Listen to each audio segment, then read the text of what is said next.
Access Minnesota, issues that matter to you.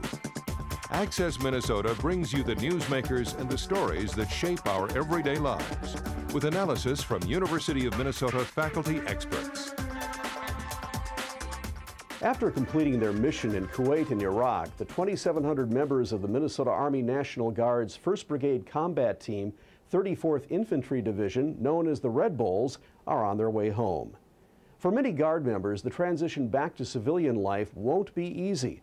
They will face new challenges, most notably the search for employment.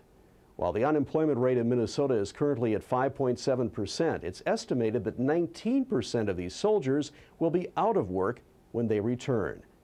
This month on Access Minnesota, we'll look at the unique challenges that veterans face on the job front and what's being done to help them find work. Jim Finley is the Director of Veteran Employment Services for the Minnesota Department of Employment and Economic Development. Jim, welcome to Access Minnesota. Thanks, Jim. You recently returned from Kuwait, and we'll get to that trip in a little bit, but Minnesota's unemployment rate is currently at about 5.7%. But the unemployment rate for post 9/11 veterans is much higher than that. What are the numbers you're seeing in your department? We track this fairly closely. Post 9/11 vets, the unemployment rate in Minnesota is a little over 12%.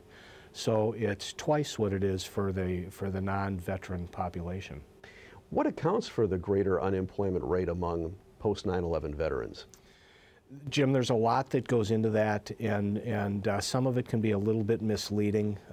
The fact that Minnesota has no active duty military bases, we're a Guard Reserve state, has something to do with the fact that many employers are not familiar with the contribution and the valuable assets that veterans can be to their companies. And so we spend a lot of time trying to educate business on that.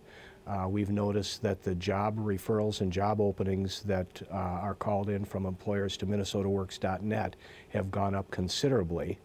The fact that it's an infantry division tells us that it's a lot of younger soldiers that are involved, and they have fewer job skills, less experience on the job, so it makes it a little bit tougher for them to find jobs. Recent college graduates are finding out the same things. We have an issue with skills translations with veterans.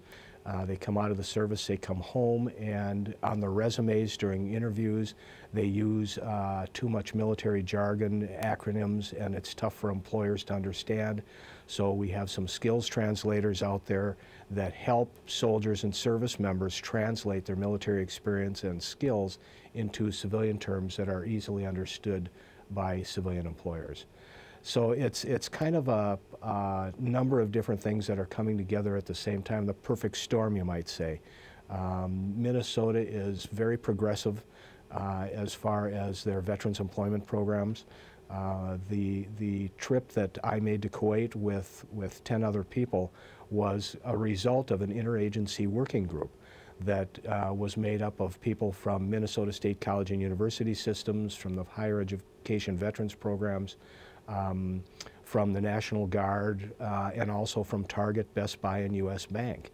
And that was kind of our team that went to Kuwait, and they're very, very interested, all of those folks, in turning this unemployment issue around. Do you find that the returning soldiers tend to apply for certain kinds of jobs? And if that's the case, could that particular part of the hiring economy be a bit more stagnant than other areas? There is a situation, certainly due to the economy, where people's 401ks didn't perform the way they thought they would, and people who had planned on retiring were not able to retire. And so those upper-level jobs were not opening up for mid-level managers and those kinds of folks. And so the entry-level professional jobs were not opening up because nobody was moving up. And so a lot of the soldiers that come back, especially the younger ones, are looking for those entry-level professional jobs.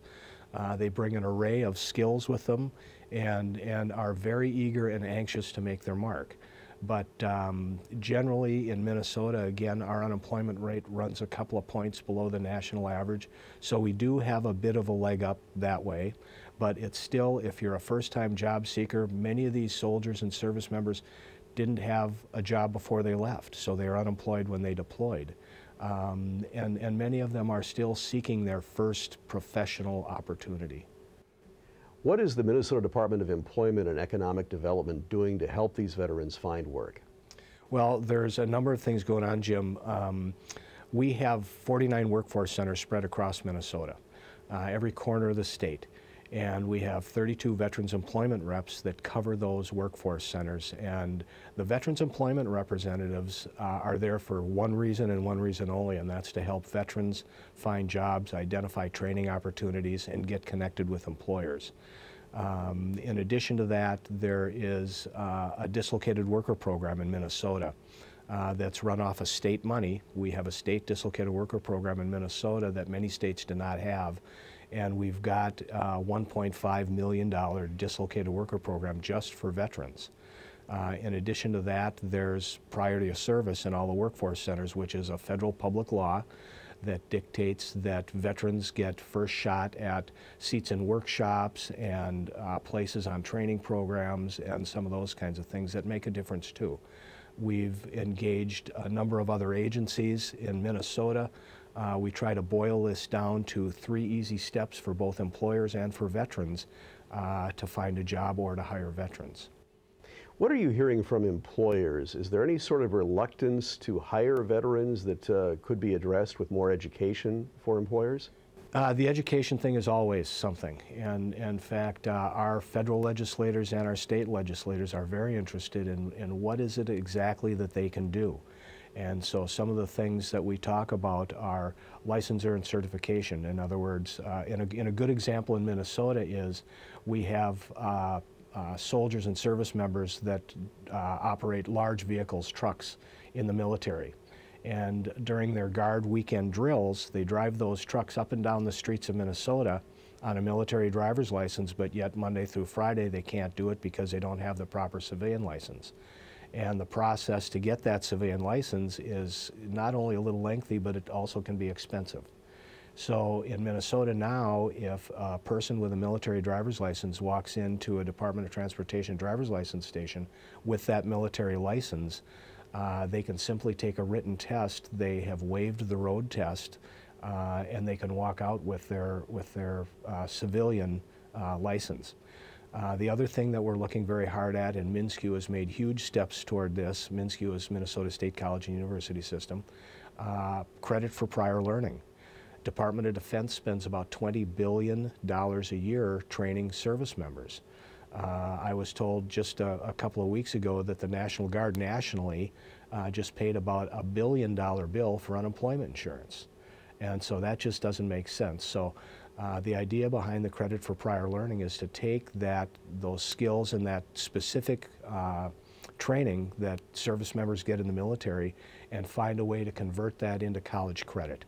So veterans and service members don't have to spend as much time in the classroom, and it's just a faster track to an actual job. Do returning veterans need to change their job search tactics and techniques? One thing that comes to mind, if the terminology in the military is different than that in the civilian sector, in this day and age when you send in a resume or you apply online and software is scanning your resume for keywords, if those keywords don't match the job you're looking for, right, you're out of luck. Are the veterans learning that they have to translate the language of the military into the language of the civilian employment sector? They are. In fact, military.com, Army Cool, Navy Cool are 3 good sites that you can Google and have skills translators. And the example I always use is someone who drives a tank. In Minnesota, about 7% of the population are veterans, which means when veterans go into interview, about 93% of the people they're going to talk to are not veterans. So we need them to start talking in terms that civilian employers understand. And rather than go in and say that I drove a tank or put on their resume that they drove a tank, maybe it's better to indicate that you operated a vehicle that ran on an endless track, and it had hydraulic systems in it, and it had computer systems in it. And by the way, you were the tank commander, so you're also a supervisor / manager. Those are the kinds of terms that civilian employers will pick up on and understand immediately, and be able to place some value on those skills versus just saying I was a tank driver and leaving them to figure out what exactly that entailed. Tell us more about your trip to Kuwait as part of the Employment Resource Team. What did you learn from talking with the soldiers, and what kind of advice did you and the rest of the team members give them? That was an incredible experience. I will say that Minnesota should be extremely proud of the young men and young women that are serving in Kuwait, and in fact they're coming back this month. We've got staff down in Camp Shelby, Mississippi, greeting them, welcoming them home, and talking about services that are available. The fact of the matter is, we thought we were going to see about 550 service members when we got there. We saw over 1,000.